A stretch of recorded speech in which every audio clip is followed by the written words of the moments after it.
Salut à tous, aujourd'hui comme promis on se retrouve pour une petite FAQ à l'occasion des 1 an de la chaîne. Alors je dis petite FAQ parce que j'ai pas eu beaucoup de questions, mais j'ai eu des questions qui me permettent de développer suffisamment mes réponses, donc c'est cool, je vais pouvoir faire une vidéo. Donc je voulais remercier tous ceux qui ont posé des questions, merci à vous, et je tenais également à tous vous remercier de suivre ce que je fais, voilà, depuis 1 an maintenant. Ouais, si j'ai pas été actif pendant 1 an, vous le savez, bref. Je vous remercie et vous inquiétez pas, il y a de très belles choses qui vont arriver sur la chaîne dans les prochaines semaines. Donc on va commencer sans plus tarder par la première question. Alors avant de commencer, c'est une vidéo en total impro pour une fois. D'habitude j'écris mes vidéos mais là je vais répondre spontanément. Voilà. Donc si je dis quelques bêtises et tout comme ça, c'est normal. Bref. On commence tout de suite avec une première question posée par Eddie Westlati. Je suis désolé si j'écorche ton nom.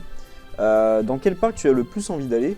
Le parc où j'ai le plus envie d'aller, c'est Phantasialand. Voilà, je pense que Phantasialand, tout le monde connaît ce parc en Allemagne, qui a des coasters absolument incroyables, une théma de dingue. Enfin, franchement, ça a l'air d'être un parc super et je vais y aller cet été si tout se passe bien. Voilà. Vous savez que la situation actuelle est un peu difficile. J'espère pouvoir y aller cet été, c'est un parc qui me fait vraiment rêver. Franchement, depuis que je suis coaster fan, c'est vraiment le parc où je veux aller vraiment et j'espère pouvoir y aller. Voilà. Donc un peu dans le même genre, on a Coaster Studio Production, qui a une super chaîne d'ailleurs, n'hésitez pas à aller vous abonner à lui. Voilà. Petite pub, bref. Quel est le coaster qui te fait le plus rêver? Du coup, Taron. Voilà, je pense, hein, c'est pas hyper original, mais Taron, franchement. Ce coaster il a l'air ouf, il a vraiment une théma de dingue, il a l'air assez intense, il a l'air d'avoir des launches puissants, voilà. Après sinon en dehors de Taron, il y a d'autres coasters qui me font quand même rêver.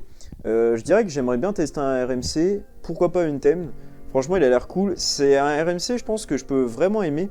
Il y a des RMC j'ai peur de pas les aimer en fait. Je divague un petit peu mais par exemple vous voyez il y a des RMC qui sont plus sur la puissance tout ça comme par exemple Zadra. Je pense pas que ça soit mon genre, voilà. Moi je préfère les airtime en général. Et je pense que Untamed il est vraiment pas mal niveau airtime, mieux que Zadra je pense. Et c'est pour ça que ouais Untamed il me fait plus envie que Zadra par exemple. Alors que pourtant il est plus petit et moins rapide et il a l'air moins intense, voilà. Mais moi je trouve que Untamed il s'en sort très bien. Et sinon quel autre coaster je ne sais pas. Aux États-Unis, il y aurait bien. Style Vengeance, évidemment, hein, c'est la base. Voilà, c'est le meilleur coaster du monde pour plein de gens, mais bon. Non, sinon, il y a les Raptor Track. J'aimerais beaucoup tester les Raptor Track. Donc, ensuite, on a Norman Rider Coaster Fan qui me demande quelle est la pire chose qui t'est arrivée dans un parc.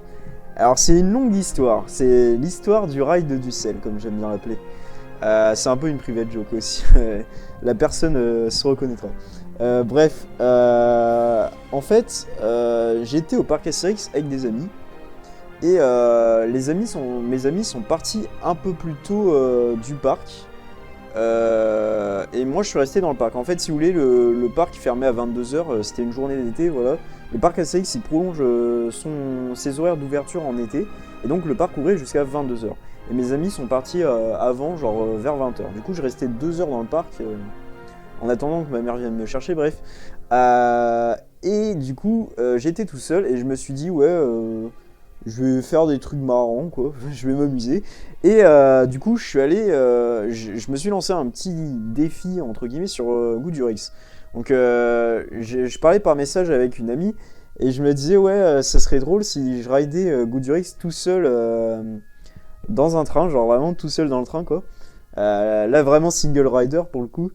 Et en fait vu que je sais pas si vous avez déjà remarqué ça en allant au parc Astérix, mais souvent quand le parc ferme tard comme ça, il y a beaucoup de gens qui s'en vont avant.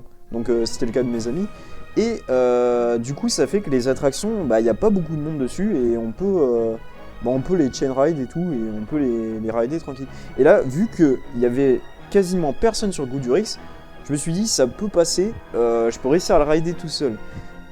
Donc en fait l'idée c'était de laisser le train d'avant donc se vider et que en même temps, je reste dans la file d'attente pour jeter un œil s'il n'y avait pas des gens qui arrivaient derrière trop proches qui auraient pu rentrer dans le même dispatch que moi en fait. Je sais pas si vous voyez. Ouais, c'était totalement con comme idée, hein, franchement. Donc voilà, donc je me suis posé dans les escaliers. Je sais pas si vous voyez, il y a les escaliers juste avant le quai, hein, à Goudurix. Et je me suis posé dans les escaliers et je guettais comme ça s'il y avait des gens qui arrivaient ou pas. Comme ça, je me dis, ok, si je vois qu'il y a personne là vraiment, j'ai le temps, parce que j'avais une vue pas trop mal sur la file d'attente, où je me dis, ouais, s'il y a personne, j'ai le temps d'aller dans le train et ils vont faire un dispatch où je suis tout seul. Alors vraiment, idée à la con. Vous allez comprendre pourquoi c'est le ride du sel. Et et en fait, à chaque fois qu'il y avait des gens qui arrivaient, je leur disais non, vous pouvez passer et tout, j'attends. Donc les gens ils comprenaient pas trop mon délire, voilà pourquoi j'attendais et tout. Et il y a les OP qui m'ont vu à un moment. Et en fait, je disais aux OP que. J'ai dit aux OP que je voulais rider Goudurix justement tout seul, bah voilà, pour m'amuser et tout. Et en fait, l'idée c'était de prendre une photo au first et de montrer que j'étais tout seul dans le train, bref. Vraiment un défi à la con, mais c'était pour me marrer, voilà. J'ai rien d'autre à faire de toute façon. Et voilà, et pareil, les gens m'ont regardé vraiment bizarrement. Enfin. Alors vous savez, quand on est coaster fan, on est un peu jugé et tout, mais là vraiment j'étais vraiment jugé et je comprends vraiment les gens parce que là ça devait être vraiment bizarre. Du coup les gens ils me prenaient pour un fou et tout. Et en fait si vous voulez le coaster, donc Goudurix, il tournait qu'à un seul train. En fait si vous voulez, je sais pas pourquoi les OP faisaient ça. Je pense qu'ils avaient la flemme de rabaisser tous les harnais à chaque fois. En fait... c'est normal aussi, en même temps il venait de passer une grosse journée d'été et tout, donc je les comprends. En fait il faisait tourner qu'un seul train sur les deux, enfin les deux trains tournaient sur le layout, sauf qu'ils en dispatchaient qu'un seul. L'autre il laissait les harnais fermés à chaque fois et le train repartait vide. Et en fait ça compliquait un petit peu mon truc, mon challenge, voilà. Et du coup c'était encore plus difficile et tout, et j'ai vraiment attendu genre au moins 25 minutes quoi. Et donc les OP ils me regardaient comme ça faire et tout. Et à un moment donné, il y a une OP qui parle au pilote. Et en fait elle vient me dire que apparemment on n'a pas le droit de rider un coaster tout seul. Voilà, c'est une mesure de sécurité. On n'a pas le droit de rider un coaster tout seul, donc je crois que c'est par rapport à si on fait un malaise et tout. Enfin, bon. C'est les sécurités, hein, c'est tout, c'est comme ça. Et bon, en même temps, dans Goudurix, ça va être quoi, hein. Mais bon, bref. Et donc, vous comprenez que j'avais attendu au moins 25 minutes, une demi-heure. J'avais perdu tout ce temps-là pour faire mon truc tout seul et tout. Et je pouvais pas, du coup, parce que j'avais pas le droit. Parce qu'on pouvait pas rider tout seul. Et du coup, j'ai dû monter dans un train avec d'autres gens. Et mon défi était raté. Donc déjà, là, vous voyez que j'étais un petit peu salé et tout. Je sais pas pourquoi, comme un con, je me suis mis à l'arrière du train, donc là où ça tape le plus en général. Je sais pas pourquoi, voilà, j'ai pété un câble sur ce moment-là. Non mais je suis monté dans le train, j'étais vraiment salé. Avec mon ami, on était mort de rire et tout. Bref, je monte dans le train, tout ça. Et vous voyez, il devait être au moins, on devait être pas loin de 21h quoi. Du coup, Goudurix, il a bien chauffé quand même la journée. Bon, ce qui est cool, c'est que ça a fait un petit ride de nuit sympa. C'est le seul truc que je retiens, parce que sinon... donc Goudurix, il a bien chauffé et il a bien tapé. Il a vraiment tapé super fort. Et vraiment, c'est le pire ride de Goudurix de ma vie. Je me suis pris tellement de baffes. Déjà, j'étais salé dans le lift, mais vraiment avec toute cette histoire et tout. Et j'ai attendu pour me prendre des baffes et tout, mais la tête que je faisais en sortant, vraiment le pire ride de ma vie. C'est vraiment le pire truc qui m'est arrivé dans un parc. Voilà, pour répondre à cette question, c'était long, mais ouais, vraiment, ride de Dussel, voilà. Donc ensuite, on a Noah Coaster Fan qui me demande quel est le meilleur et le pire parc que tu aies fait. Alors, le meilleur parc, là c'est compliqué parce que, objectivement, je sais pas. En fait, le problème c'est que j'ai pas fait beaucoup de parcs déjà. Et sur les parcs que j'ai fait, mon choix il va se porter soit sur le parc Astérix, donc mon home park, soit Nigloland, mon parc d'enfance. En fait, pour moi, ils sont différents, mais si je raisonne objectivement sur ce qu'il y a et tout, ça serait le parc Astérix. Mais je dirais que Nigloland, je suis plus en accord avec le développement actuel de Nigloland qu'avec le développement actuel du parc Astérix. Le parc Astérix, je trouve qu'il a une très bonne base, voilà, avec voilà, des grosses attractions depuis plusieurs années et tout, depuis Osiris, tout ça. Mais par contre, depuis Disco Bellix, je suis pas trop d'accord avec leur choix. Voilà. Je trouve que le parc il devient de plus en plus commercial et tout, bref. Ça c'est une autre histoire, je rejoins un peu l'avis de Pepper Ludo si vous avez vu sa vidéo. Euh, Et d'un autre côté il y a Nigloland où je suis plus en accord avec leur choix, voilà. Par exemple Noisette Express, je trouve que c'est une très bonne idée d'avoir choisi de remplacer la Pumpkin Fairy, pardon. C'est galère à dire, hein. D'avoir remplacé la Pumpkin Fairy qui se faisait vieillissante et tout, ça faisait un aspect forain, bref. Donc je trouve que Nigloland fait des meilleurs choix et je suis plus d'accord avec Nigloland. Et je trouve que voilà, Nigloland il y a ce côté petit parc à gestion saine. Bah, je trouve que c'est mieux, voilà. Dans un autre, enfin dans le même registre, on aurait un autre parc qui est Walibi Rhône-Alpes. Je trouve que Walibi Rhône-Alpes c'est un peu comme Nigloland, c'est un parc qui a vraiment fait des bons choix. De toute façon, tous les parcs Walibi, ils sont vraiment depuis quelques années, ils sont vraiment développés. Mais ouais, Walibi Rhône-Alpes, c'est une vraie surprise et c'est un parc que j'aimerais bien faire, mais vraiment, il est trop loin et le ratio, voilà, ça reste un petit parc quoi. Je vais pas faire 6 heures pour un petit parc comme ça. Mais c'est vraiment un bon petit parc et c'est pareil, par exemple, encore la même chose, mais on a le PAL aussi, qui a l'air vraiment pas mal, mais pareil, il est assez loin et tout. Mais ouais, c'est tous ces petits parcs qui ont une bonne gestion et tout, j'aime bien. Mais ouais, le meilleur parc que j'ai fait, bah c'est difficile. Je peux pas te répondre. Et sinon, le pire parc que j'ai fait, et ben, je dirais que ça serait le parc Saint-Paul. Parce que le parc Saint-Paul, vraiment, j'ai du mal. Pour moi, c'est trop forain. J'aime bien quand il y a de la théma et tout, là, c'est pas top, franchement. Et alors, je sais que ils ont, franchement, pour le coup, eux aussi, ils sont bien développés ces dernières années.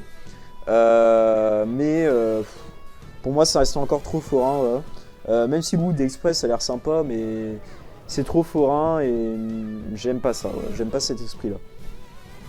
Donc ensuite, on a Diplex qui me demande quel est selon toi le meilleur parc d'Europe, même si tu ne l'as pas fait, sur tous les aspects, coaster, thématiques, etc. Alors évidemment, c'est Fantasyland pour moi. Voilà. Fantasyland, pour moi, c'est vraiment le parc équilibré par excellence. C'est le parc où il y a vraiment un équilibre entre grosses sensations et théma. Parce que soit t'as des parcs où t'as vraiment de la grosse sensation et tout. Par exemple, un parc qui s'est vraiment mais complètement développé ces dernières années, qui a complètement explosé et qui n'existait même pas il y a 10 ans pour dire, c'est Energylandia. Voilà. Je prends cet exemple parce que Energylandia, c'est vraiment le gros parc à coaster européen. Il y a plein de bonnes machines, il y a du Zadra, du Hyperion, il y a Abyssus là qui va bientôt arriver, qui a l'air vraiment cool. C'est vraiment, et en plus c'est le parc où il y a vraiment le renouveau Vekoma, voilà. Donc ce parc il est plutôt cool, mais je trouve que Energylandia il manque de thématisation. Même si là avec Abyssus et sa zone, ça va s'améliorer, mais je trouve que là pour l'instant c'est pas encore assez thématisé. Là où Fantasyland c'est vraiment, il y a vraiment des bonnes machines, voilà, il y a Taron, il y a Black Mamba, il y a Fly qui va arriver, enfin franchement, et niveau flat il y a aussi des très bons flats. Il y a Talocan qui a l'air sympa, il y a Mystery Castle, moi j'aime pas les tours de chute, mais je vais la faire parce qu'on m'a dit c'est une expérience à faire vraiment si tu vas à Fantasyland, donc je vais la faire parce qu'elle a l'air vraiment, voilà. En fait à Fantasyland il y a des attractions qui sont vraiment uniques, voilà. Je pense à Chiapas, vraiment. River Quest, franchement, un raft comme ça, j'ai jamais vu. Franchement, ouais, Fantasyland, c'est dingue. Ce parc, il a vraiment des attractions qui se démarquent des autres, voilà. C'est vraiment très ambitieux, voilà. Il y a pas beaucoup de nouveautés.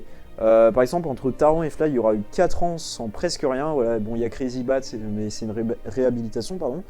Alors là, t'attends 4 ans, mais là, t'es sûr, t'attends pour un très bon truc. Hein. C'est vraiment très ambitieux, chaque nouveauté, c'est une pépite. Franchement, et le tout, mais alors dans une théma, mais les décors ont l'air incroyables. Même si le parc a l'air un peu serré, voilà, peut-être un petit peu étouffant et tout, mais vraiment, ouais, il a l'air dingue. Et sinon, dans un autre registre, eh ben, j'aime bien, je sais pas pourquoi, je suis attiré par les parcs du nord de l'Europe, les parcs scandinaves, voilà. Je sais pas pourquoi, j'aime bien ce petit côté dans une ville, ce petit côté urbain, mais en même temps un peu tranquille, calme, je sais pas, j'aime bien. Je trouve ça cool. Donc ensuite, on a une question de Thomas qui me demande Salut, est-ce qu'il s'agira de ton premier trip à Fanta Quel est le coaster qui t'a motivé pour ce parc Signé Tom Coaster. Alors oui, bien sûr, c'est mon premier trip à Fanta. J'ai pas fait beaucoup de parcs, hein. Ça va être mon premier trip d'ailleurs, mon premier gros trip dans un parc européen. Je suis coaster fan depuis récemment, voilà, j'ai pas le permis, donc pour aller dans des parcs et tout, c'est compliqué. Mais normalement, je devrais aller à Fanta cet été si tout se passe bien, voilà, coronavirus, tout ça. Ça, je peux pas le prévoir. Mais normalement, je devrais aller à Fanta cet été, donc ça sera mon premier trip. Et ensuite, quel est le coaster qui t'a motivé pour ce parc? Bah évidemment, c'est Taron. Taron, franchement, il a l'air cool. Mais je dirais que c'est plus que Taron, c'est vraiment, ouais, c'est vraiment le tout. C'est vraiment Fantasyland, c'est vraiment un tout qui me motive pour ce parc, quoi. J'y vais pas que pour Taron. Il y a Taron bien sûr, mais il y a Black Mamba aussi. Donc même si Black Mamba pour moi c'est un peu plus secondaire. Mais après c'est peut-être parce que j'ai déjà fait Osiris, donc les Inverted je connais et tout, même si ça a l'air vraiment différent, hein, on n'est pas au même niveau. Mais par exemple, à Fantasyland, c'est un parc où j'ai envie de vivre des expériences que je ne vivrais pas ailleurs. Voilà, c'est pour ça que j'ai envie de faire Mystery Castle malgré ma peur des tours de chute. J'ai envie de faire Chiapas, même River Quest, tout ça. Enfin, franchement, et puis bien sûr Fly. Fly, ça va être un truc de ouf. Enfin, même si ça va pas être aussi intense que Taron, hein, faut pas s'attendre à un truc aussi intense. Mais ça va être peut-être un petit peu plus familial. Mais je pense que l'expérience va être dingue. Même si le coaster est pas ouf en soi, l'expérience va être dingue. Parce que ça va être, ça va être mon premier flying, avec un launch en plus. Du coup, je pense que tous les flying que je ferai derrière, bon, voilà, ils seront un peu fades après fly, mais bon, c'est comme ça, hein. En plus, on va avoir une belle théma steampunk et tout, ça va être vraiment cool. Donc voilà.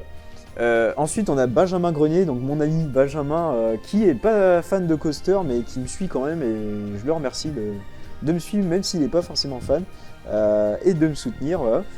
Donc petit coucou à Benjamin, bref, j'arrête la dédicace. D'où est venue la passion des coasters avec des beaux dollars.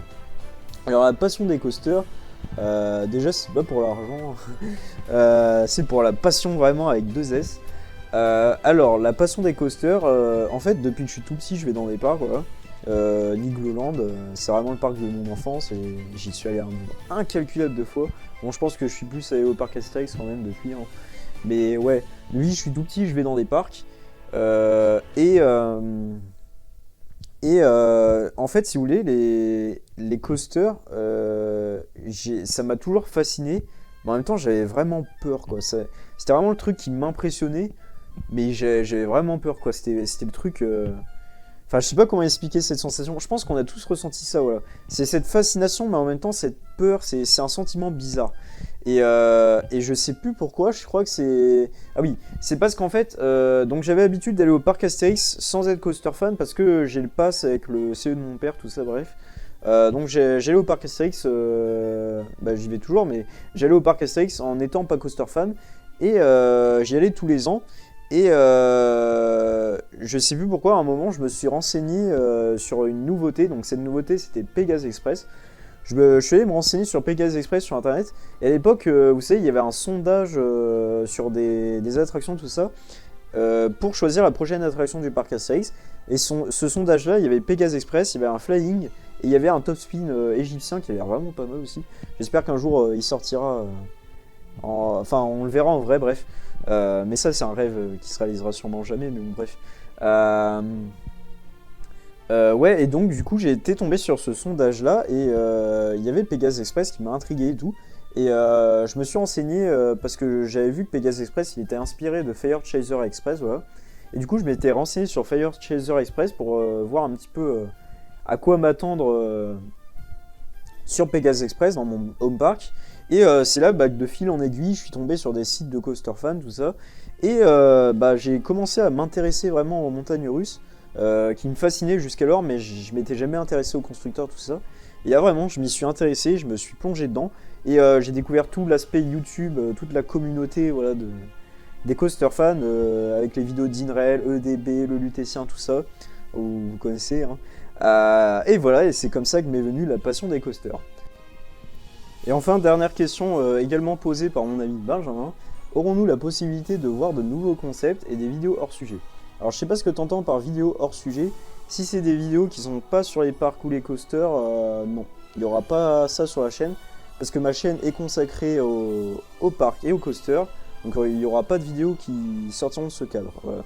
Et sinon, au niveau des nouveaux concepts, ouais, il y aura des nouveaux concepts. Il y aura des vidéos sur Planet Coaster et No Limits 2, j'en dis pas plus, mais ça va arriver bientôt sur la chaîne. Donc voilà qui conclut cette FAQ qui au final aura été plus longue que ce que je pensais. J'ai pas mal développé mes réponses, voilà, je voulais bien mettre tout au clair. Et bah voilà, et je voulais également vous remercier, merci à tous ceux qui ont posé des questions, et merci à vous tous qui suivez la chaîne depuis un an, depuis un mois, je ne sais pas, depuis une semaine, voilà. Merci à vous, et ben ça a continué. Et sur ce, je vous dis à très bientôt pour de prochaines vidéos.